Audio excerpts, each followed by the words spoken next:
সকলকে ওয়েলকাম করছি history home বায়োগ্রাফিতে। আজকে আমরা জানার চেষ্টা করব চীনা প্রেসিডেন্ট মাও সেতুং এর চড়ুই পাখি হত্যার ইতিহাস সম্পর্কে। তো আমাদের আলোচনা শুরু করার পূর্বে আপনাদের মাঝে একটি রিকোয়েস্ট করতে চাই, আমাদের চ্যানেলটিতে সাবস্ক্রাইব করবেন এবং পাশে থাকা বেল আইকনটিতে প্রেস করে দিবেন যাতে আমাদের ভিডিও সবার আগে দেখতে পারেন। তো চলুন কথা না বাড়িয়ে চলে যাই মূল আলোচনায়।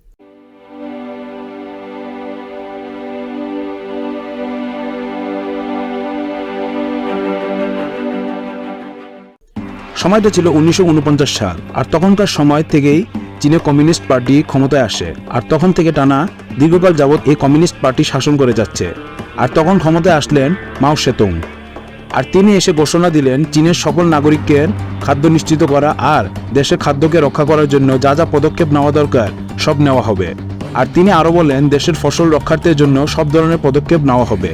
অতঃপর বিভিন্ন প্রান্ত থেকে কৃষকরা অভিযোগ নিয়ে আসতে থাকে মাও সেতুংয়ের নিকটে, আর তার কাছে অভিযোগ করে চীনা বসবাসরত চড়ুই পাখি বিভিন্ন জায়গা থেকে এসে জমিনের ফসল শস্যদানা খেয়ে ফেলছে, আর চড়ুই পাখির কারণে পর্যাপ্ত শস্যদানা হয় না। তারপর এই অভিযোগ শোনার পর মাও সেতুং তাৎক্ষণিক সিদ্ধান্ত নিল চীন থেকে সব ধরনের চড়ুই পাখি নিধন করা হবে। আর তিনি যাচাই করে দেখেন এক বছরে প্রতিটি চড়ুই পাখি 4.5 কেজি শস্যদানা খেয়ে ফেলে। আর যদি প্রতি 1 মিলিয়ন চড়ুই পাখি হত্যা করতে পারলে আনুমানিক 60 থেকে 70 হাজার মানুষের খাদ্য সংস্থান করা সম্ভব হবে। আর এত বড় আয়তনের দেশটিতে এতগুলো চড়ুই পাখি মারাটা তো অনেক সহজ একটা কাজ নয়। অতঃপর মাও সেতুং জনগণের উদ্দেশ্যে ঘোষণা দিলেন যে যার যার এলাকায় আর যার যার স্থানে কিছু নিয়ে চড়ুই পাখি তারা করবে, আর এত বিকট আওয়াজ করা হবে যাতে চড়ুই পাখি জমিনে নামতে না পারে। আর যখন চড়ুই পাখিগুলো উড়তে উড়তে ক্লান্ত হয়ে জমিনে পড়ে যাবে তখন পাখিগুলোকে মেরে ফেলা হবে। আর এই ঘোষণার পর শুরু হলো দ্য গ্রেট স্প্যারো ক্যাম্পেইন। আর এই ক্যাম্পেইন সকল শ্রেণীর মানুষ অংশ নেয়, আর তখন ছোট বড় সকলে মিলে হাতে লাল পতাকা নিয়ে, বাজনা নিয়ে, হাতে গুলি নিয়ে এক প্রকারের যুদ্ধে নেমে যায় সকল চীনাবাসী। আর বলতে গেলে এক প্রকার যুদ্ধের মতো নেমেছিল চীনের জনগণ। তখন কেউ চড়ুই পাখির বাসা ভেঙে ফেলে, কেউ বিষ খেয়ে ফেলতে শুরু করলো চড়ুই পাখিগুলোকে, আবার কেউ গুলি করে মেরে ফেলতে শুরু করলো, আবার কেউ চড়ুই পাখির ডিমও ভেঙে ফেললো। যে যেভাবে পারছে চড়ুই পাখিগুলোকে নির্মমভাবে হত্যা করছে।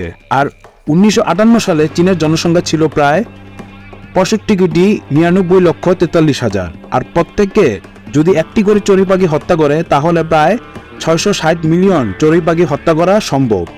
আর এই সময় চীনে প্রায় 500 কোটির মতন চড়ুই পাখিকে হত্যা করা হয়েছিল। কিন্তু এই কাজ করে বেশি দিন লাভ হয়নি। কথায় আছে না, রাখি আল্লাহ মারে গিয়ে। তার কয়েকদিন পর দেখা মিলল ফসলে পোকামাকড়, আর তার কারণ হলো পাখি থাকলে পাখিরা এই পোকামাকড় খেয়ে ফেলে। আর যখন সব চড়ুই পাখি মারা হলো তাহলে পোকামাকড় খাবে কে? আর সুযোগে পোকামাকড়গুলো ফসলের লতা পাতা খেতে শুরু করলো, আর পর্যাপ্ত শস্য উৎপাদন হলো না। আর তাই খাদ্যের ঘাটতি দেখা দিল। আর অতঃপর সেই সময় চীনে নেমে এলো দুর্ভিক্ষ, আর সেই দুর্ভিক্ষ দ্য গ্রেট ফেমিন নামে পরিচিত। আর দেখা দিতে লাগলো খাদ্য সংকট, আর দুর্ভিক্ষ ভয়াবহ হয়ে পড়ল। আর তখনকার সরকারি রিপোর্ট অনুযায়ী দুর্ভিক্ষে প্রাণ হারায় প্রায় 15 মিলিয়ন এর মতন। আর এই দুর্ভিক্ষের ক্ষুধা সহ করতে না পেরে মানুষকে খেতে শুরু করে দিল।